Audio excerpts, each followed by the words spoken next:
Luison Inca.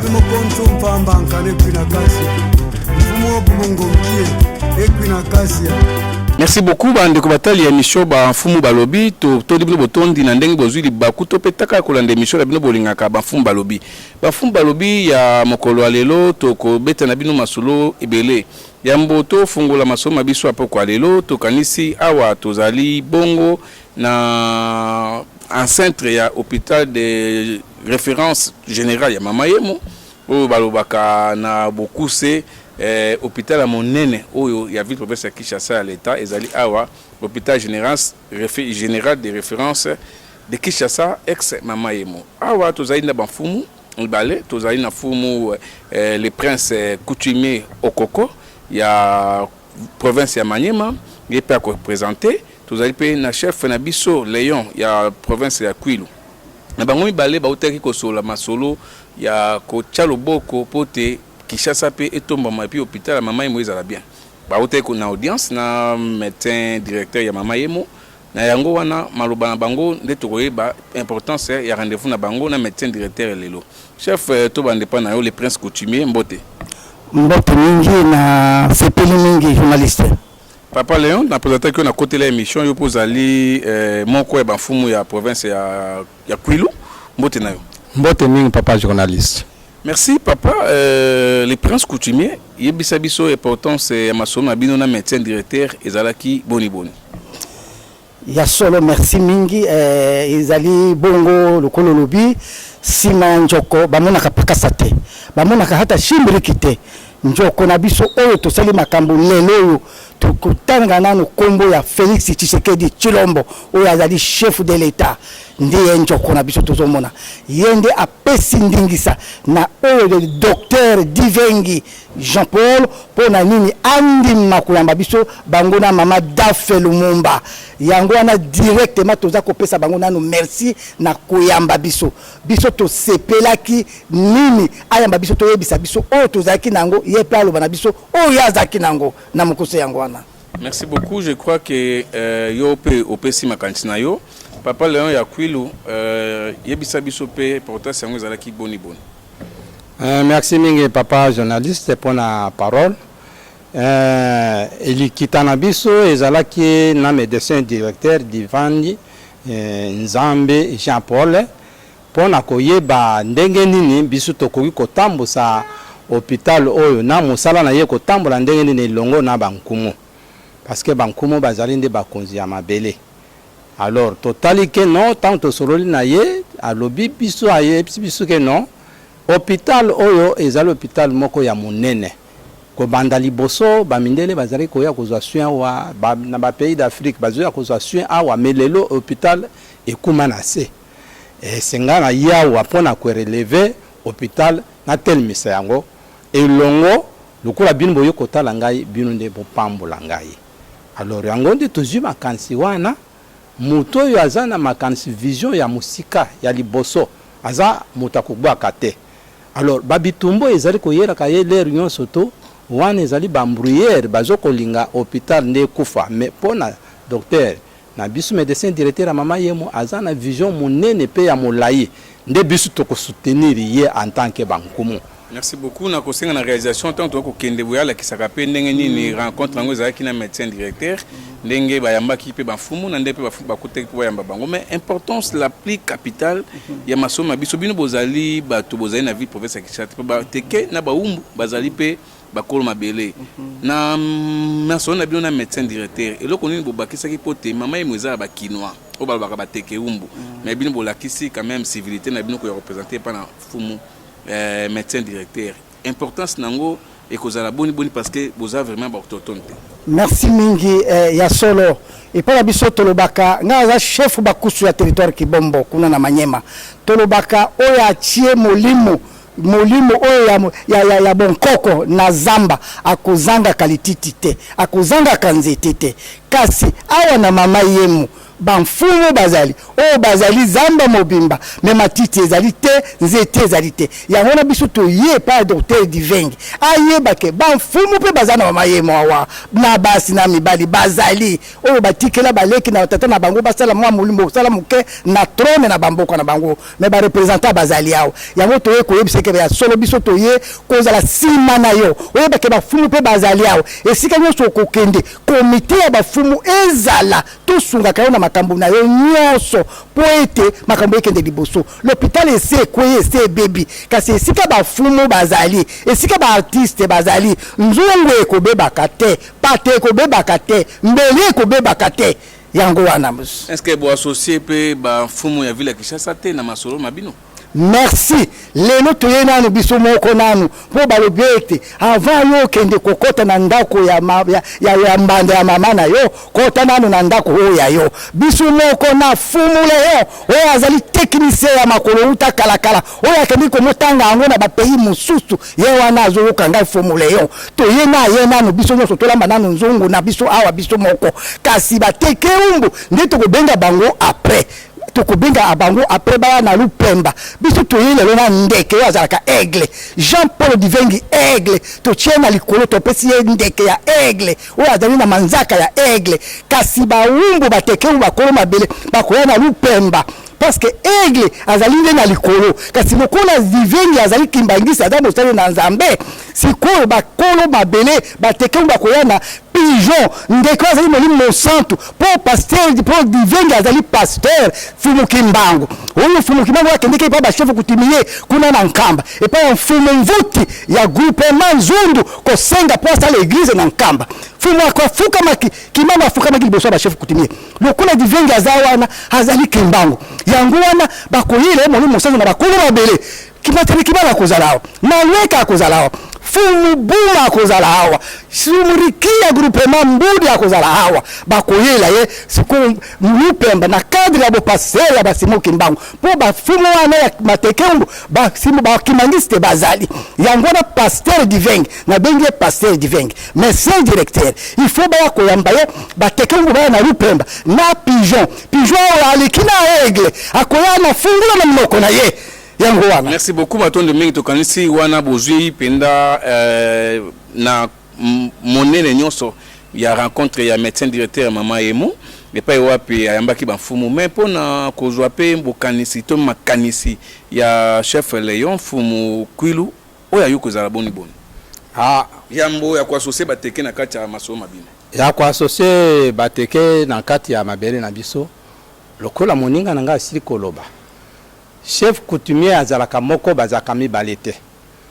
kasi biso lokola tozali awa ya liboso tozwi ndingisa posi tozali basali na kati hôpital général ya mama Yemo tozana ba fonction tozana ba grade na biso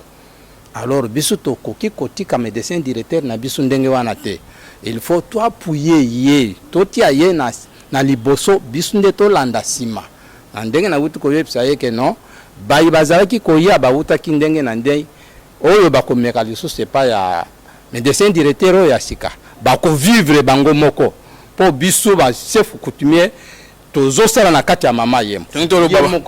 ba ke boye conseil nkisi pote abika penda longtemps na kati ya fonctionnaire qui s'exalite papa journaliste ba chef coutumier bazali bato bakisi te ba chef coutumier bazali na pouvoir pour toute autorité vient de Dieu. Même Jésus-Christ tanga zako tambra bazako benge magicien mais ye azalaki na maloba na ye wana ezalaki ko utepa ya papa na ye apesi pouvoir kende loba sala. Merci beaucoup. To kanisi bandeko émission otolobi ezaye émission bafumba lobi bakotaki pe na village Kikole baumbwe pa wapi mfumu Géry Ngafula Ngamba azali mokonzi mais il y avait des personnes contrôlées au bayaki ko sala désordre na mabele na ye bapanjaki bato bakangaki bato msusu na babolo ko pote ezali na ndeko moko soi-disant soki Serge Kassanda ndenge bino moko bolanda ba image yango ndenge zalaki aza ko wela mabele soki pena ba maser TV za radio te bolanda moi extrait image wana ezali na caméra cachée botala bino moko ba soda ba yo menacer biso ba bimi na kati ya zamba bandi ko pastola batu bilamba ko beta ba mibali nini tiers to bandi wana ko yeba bandi su ko menacer biso bandi ko benda ba mibali oh wana mususu so capitaine ana bandi ko finga bino bwa nyama bandoki basenzi Emmanuel bwa nyama bwa basenzi bandi ko finga menace batu musu bangwa ba bilambe pasuki usibi bino bilambe pasuki mo bima wana ezalaki image ya kekole babombu ndenge na lobelaki bino mais toza kokende toujours na ba enquête ezali na regroupement des autochtones kinois raki na mokuso ekanga makana mwana mboka Sylvestre Kimpe oyo pe atiaki loboko epai ya bandeko nyonso oyo bazali na ville province etc mais particulièrement na Tchangu pote balobi Kinshasa efeza la bopeto Kinshasa bopeto ezali slogan te parce que comme ils sont des vrais autochtones bazaki na besoin pe batia loboko na structure moko sans commentaire bolanda image wana. D'abord moi je suis un natif de ces contrées. Dans ma casquette, étant autochtone, président d'une assemblée des autochtones de Kinshasa, donc je représente les autochtones de la ville province de Kinshasa, le Wumbo et le Teke. Alors, deuxièmement, je suis collaborateur extérieur, il y a DDK, Dynamique Tchangu, en collaboration avec MDK. Nous sommes venus faire ce qu'on appelle du salon. Le chef de l'État, c'est de donner une nouvelle robe à la ville province de Kinshasa. Alors Mikondo est vraiment dans les salubrités inacceptables. C'est pour cela que le député Ebi Mankai a pris l'initiative, Salongo. Nous sommes venus lui porter la main pour faire quelque chose de bien et d'éclairer cette contrée, éradiquer les immondices afin que le peuple, la notabilité de Mikondo vive avec l'air là saine. C'est ça notre démarche, c'est ça notre participation dans cette activité. Merci beaucoup pour la parole. Aujourd'hui, j'appelle ça le salon spécial. C'est le go de Mikondo. C'est le SO de Mikondo. Nous interpellons tout le monde, tous les ressortissants de Mikondo. Le moment est venu pour sauver Mikondo. Mikondo ne peut pas demeurer comme ça. Nous sommes les actifs de ces contrées. Né grandi à Mikondo, on n'a jamais vu des immondices comme ça. C'est regrettable pour Mikondo. Alors nous interpellons tout le monde. Des mamans, des papas, des jeunes. Même ceux qui sont très loin, ils peuvent venir nous rejoindre à nous. De nous-mêmes, nous ne serons pas. Mais avec la force de tout le monde, on peut sauver Mikondo. Ça, ce n'est que le début. Mais le go est déjà là. Dans 2 semaines, vous allez constater encore le go. D'ici là, nous gardons encore des secrets, ce qu'on doit faire. Mais aujourd'hui, c'était le spécial Salongo. Moi, je représente la coordination des mouvements dynamiques Kabound. Kabound, pour moi, c'est un modèle. C'est un modèle. Et je salue en passant le président Kabound et je salue Maman Tina Christine. C'est lui notre présidente. Aujourd'hui, c'était le salon spécial pour tout Mikondo. Et demain encore, on va aller quelque part. Ça sera toujours à Mikondo. Mais c'est l'intérêt général. Nous appelons tout le monde de venir participer. Merci beaucoup. Je vous en prie, une dernière question. Le président l'Irak l'a si bien au départ que vous ne pouvez pas vivre dans un milieu impropre. Et quel message adressez-vous à toute la population, surtout de votre contrée, et de dire ou de faire un appel pathétique pour renforcer la mainmise? Exactement, dans cette même ordre d'idée, j'aimerais aussi quel est le message à laquelle vous pouvez demander à tous ces gens-là qui ont été votés de ce côté. Nous avons de députés provinciaux également nationaux. Mais vous, en tant que vous étiez candidat malheureux, et que je peux facilement dire, mais vous avez pris cette initiative. Quel est le message que vous pouvez dire par rapport à ceux-là qui ont été élus? Soit présent. Concernant les députés élus de notre contrée, je salue tout le monde, mais j'appelle tout le monde dans le bon sens. Mikondo, c'est notre village. Moi, je suis du village de Mikondo. Alors, qu'ils prennent aussi Mikondo comme leur village. Et aujourd'hui, nous lançons encore l'appel. Les députés, tout le monde, même ceux qui sont aux États-Unis, en Europe, même ceux qui sont aussi, ils ne sont plus à Mikondo, qui viennent nous rejoindre. On a besoin de sauver Mikondo. Mikondo représente beaucoup pour nous. Vous savez, quand on grandissait, nous sommes des ressortissants d'ici. Ici, là où nous sommes, on jouait au foot ici. C'était notre demi-terrain où on jouait ici. Alors, quand nous voyons toutes ces histoires, alors il était important qu'on prenne une décision. C'était une décision impopulaire, mais pour l'intérêt général. Et c'est aujourd'hui, ça doit être concrétisé. Et ce n'est pas encore fini, on va faire encore mieux. Merci. Nasima yako lekana activité yako bongisakine na idéologie ya gouverneur Gentini Ngombilambaka. Tokanisi la même structure où les regroupements des autochtones kinois RAC baleka kipe na ko fongola tope na ko sala assemblée élective tope nominale na ko tia ba représentante nyonso ya ville province ya Kinshasa parce que balobi bango basali réseau des femmes chefs coutumiers et puis ligue des femmes coutumiers ya autochtones ya ville province ya Kinshasa pote balobi ba mama pe il faut ba simba ba papa na ba kambetali ba mfumu parce que en dehors des papa des chefs coutumiers fumu ba mibali tozali pena ba mama fumu en l'occurrence ba mama kiese ou azali mama ya Kinchuka Pêcheur azali na Matadi Kibala pe ba azali ba mama ba village ebele na ngambo pe ya côté ya est na ba côté ya bateke tozwa ki pe mama na biso Clémentine Mubiem ou azali na groupement Mbakane pa ya chef na biso azali kosala musana na ndenge longobani bolanda ba image wana ya assemblée élective pe nominal na ndenge ba récupérer qui vraiment ba fumu nyonso mingi ya basime bazaki toujours assister et pas ba fumu ba mibali pona ba yeba ndenge nini ba côté de Misa Kinshasa. Suivez les images. Et ça la nationalité na gouvernement mutabimi na compte na biso babimisi na otala ba kombote babimisi ba tumususu na kota na biso et ça soni mususu ba na kin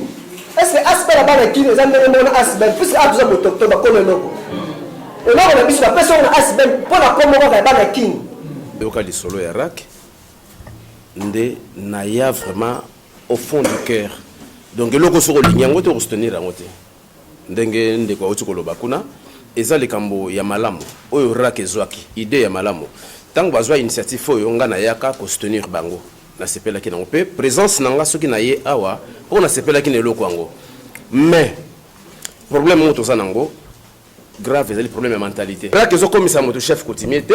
RAC eza na ba ambition nango oyo ezokolinga esala nga na mona kiza malamu pona bana oyo ya biso pona ba bana pona ba bisika nyonso alors naza wana na bino mais to changer de mentalité hein to lokaka soki baninga basali boye loko approcher bango ye baisa nini donc c'est un peu ça. Chef de groupement Mungata et loko nde na kosenga tozala social so nyonso parce que ba kolona biso babundi tozui solution te alors moment likola bana bazui likanisi oyo tozala na sima bana. En tout cas, à part ça, nazali susuna loba ya koloba te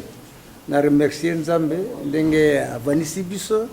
ndenge tosololi mais mama président kolemba te toke ba porte soki mama azali ezalaka malamu mingi lokola mokolo ya lelo tovandi mpona masolo oyo ya bamama oyo baye te bapusana lisusu baya tosangana mpona kobakisa mayele me nyonso elobami esengeli elobama eloko moko nalingi naloba bagroupe nyonso bazoloba o groupe na Brazzaville groupe na Angola groupe boy ekeza bawumbu biso bawumbu nyonso toza mutu moko en tout cas boyede biso mais soki mpona bapapa esika nyonso basali groupe oyo biso toza bachef coutumier groupe ya bachef coutumier biso tokoniata place nyonso bango bazali bamona mpe biso tokosiplie bango tosangana tokoma bomoko. On devrait rapidement passer dans ma Kambetali présentation d'un nouveau comité parce qu'on n'a pas assez de temps. Et pour ne pas en fait vous faire fatiguer, je crois Boyoki Vision. Je vais demander parce que la kisaka présentaka bato na bututi hein ceux qui m'ont parlé mon lili boité photos en moi il va sur la makamni sur la moi ceux qui couraient sur le tiliki to koyeba to bongisa ki boye to lobi maman Odette Kiese azala liboso lokola maman ya liboso dans le présidente oyo akumba biso ye azali na gauche na ngai azali mumbunu totali pe na droite na ngai mama balobi falo telema bamona yo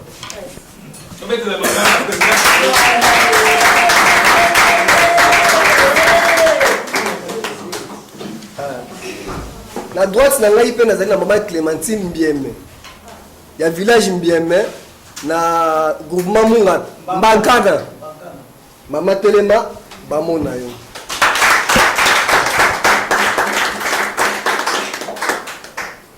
na loboko na biso ya suka tozali na mama Anne-Marie Tsenimuni Montal Marie-Thérèse atelema ye azali lokola financier na biso na loboko ya suka tozali na Nanush Nzia ye auti na mama utaki na groupement Mikonga ye auti na groupement Mikondo ye azali lokola coordonnatrice ya ko fédéré à Koti Boye à Bimi Boye mais ezala bandeko mibale bamonani te na ndenge na biso ya plateau bakomi nanu te oyo tobongisaki mais nasi na mbala ya nsima soki bazali mpe torepresente bino mais tozali équipe moko soudé na équipe oyo tovandi mama vanda na équipe oyo tozali makambo kosala ezali ebele mais na biso mo namoni ekomi déjà passe puisque bagroupiskile ekomi ebele yango lelo lokwa bino boyali atolobi boye biso na bamama oyo tozwi responsabilité ya kokende partout tokende mikonga epai ya chef de groupement Pedro po ye pas osangisa tokokutana na ye tokoyoka makanisi na ye biso mpe tokopesa bango makanisi oyo biso toza nango tokolongwa awawa tokokende ti na Matadi Kibala epai ya Sa Majesté David Matadi Kibala tokosolola mpe na ye tokotika bongo te tokoluka mpe honorable Motangalema tokokutana na ye tokosolola na ye soki bomoni invitation etamboli invitation tour tokotambusa yango seke ezali rassemblement moko général bato baya po toyebisa bino compte randi na babisika nyonso tour biso totamboli eloko tokoyela bino et puis bo apprécier soki mabe tokokutana nango tokobomba te tokoloba ke mutu boye tala asali boye aboyi boye alingi boye tokobomba eloko te tosala oyo ya bamama parce que eza likanisi moko tosalaki tokanisaki mpe bamama fo bazala kati na biso po biso mibali tosalaka toasosiaka bamama te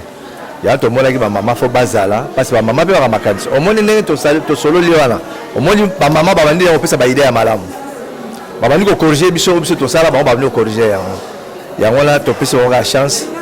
bakende liboso basangala babenga mpe baninga na bango tosilisi bastructure to mpe masolo mabiso ya poko ya lelo na bafumu nyonso tolobi émission oyo eza teke mfumu alobi tolobi ezali bamfumu balobi tanke ezali bafumu balobi bino nyonso bomoni ndenge bafumu yango balobi baesexplike mpona kosukisa masolo mabiso ya poko ya lelo tozongi mwa moke chef prince coutumier onokoko liloba na yo ya suka te mpo tokobanda kozala na yo toujours soki toza na yo besoin mais ya bokabwani kozala boni. Ok, merci mingi epana biso balobaka soki yaya na yo ndeko na yo aza kusasa nyama yo motema ezo kobonga motema ezo sepela po yaya na yo azo sasa nyama awa tozali awa Fumu Kimbangu oyo azali mokonzi ya 1921 yende asasaki nyama oyo lelo kimia soki ezali te po tozokanisa ye te mais soki tokanisi ye tobongisi na nsima Kimbangu kimia ekozala yango tozoloba fumu nyonso awa tozali na mama yemu tokosala recrutement na papa Leo bazala ndenge nini tozala nsima ya docteur Divengi oyo azali pasteur Kimbangiste aza mwana moke kasi aza mokolo na makambo. Merci mingi. Merci beaucoup papa Léon mpona kosukisa masomo biso pe kwa lelo yo koloba nini. Merci mingi en tout cas papa journaliste na sepeli ndenge médecin directeur yambaki biso na eloko na ngai ya suka na koloba boy tozali sima ya docteur Divan tozali sima na ye to ko accompagner ye ezala butu ezala moy mbule beta ebeta te biso tokozala kaka sima na ye akosala mosala pe bato bakokamwa ndenge nini ya umile misala na yende ko wimila ekowimisa ye na place wana. Et puis mama ye moengenga pe ko lokola ndenge ba comité le kongenga na lobaki bien ke ba projet na ye za milai azana ba projet ya milai Donc tokoloba te poso tolobi benemi ba contre kale biso. Merci. Biso ndeto za simana. Merci. Papa le prince coutumier no kokongolo bandino. Makambo et salamate même avant indépendance même après indépendance c'est salamate ya biso to ya kutala médecin directeur to médecin directeur ayamba biso première fois na mokili mobimba esika totelemi awa mokambi ya directeur Baudouin Kawe oyo penza yamba kinga meme na tongo ya tokamba awa baza musika tena divengi musika tena na mama Lumumba baza esika moko na tene kabo apparemment beaucoup ça la maman est mon topé hôpital ya référence ya Kinshasa publicité makasi pour eza publicité parce que sika yo fandi nde ya boro ya izala nano propre ke okende oluka sika mususu tikanda ko ya mama ya mbandana ya mbanda mama na yo bomusana mbanda ndako ya mama na yo ya mbanda ya mama na yo kokota après ya biso esika ndi esika Baudouin Kawe esika na telemi awa na esika to ute pas divengi kuna na mama Lumumba. Merci Matondo Miki. Merci bandeko wana bolanda ki banfumu ya ville province ya Kinshasa puis banfumu tolobaka ke émission banfumu balobi tozoraka ka banfumu ya ville province ya Kinshasa te. Vous êtes d'accord avec moi que aujourd'hui na uti ko ya banfumu mokoko okoko plutôt wazali prince coutumier ya Maniema tozupe tolongwe na Maniema tala ndeke toyeko sala shit libre tokoyi pe na bandundu mingi na kwilu pote topesa bango maloba bafumu balobi ya pokwa lelo ekomi na suka topesi papi ozaki na sima ya caméra réalisation à David Likanga et puis bafumu nyonso ya ville province ya Kinshasa pe ya Congo mobimba bamote na bino. Merci beaucoup na coordonnateur Semen Nguma o apesa ki espace pote bafumu ya République démocratique du Congo va s'exprimer. Botika toujours branché dans Evi Télévision, la chaîne événementielle. Merci beaucoup. Bye bye. Akasia Motiva Bilsandu Klenjia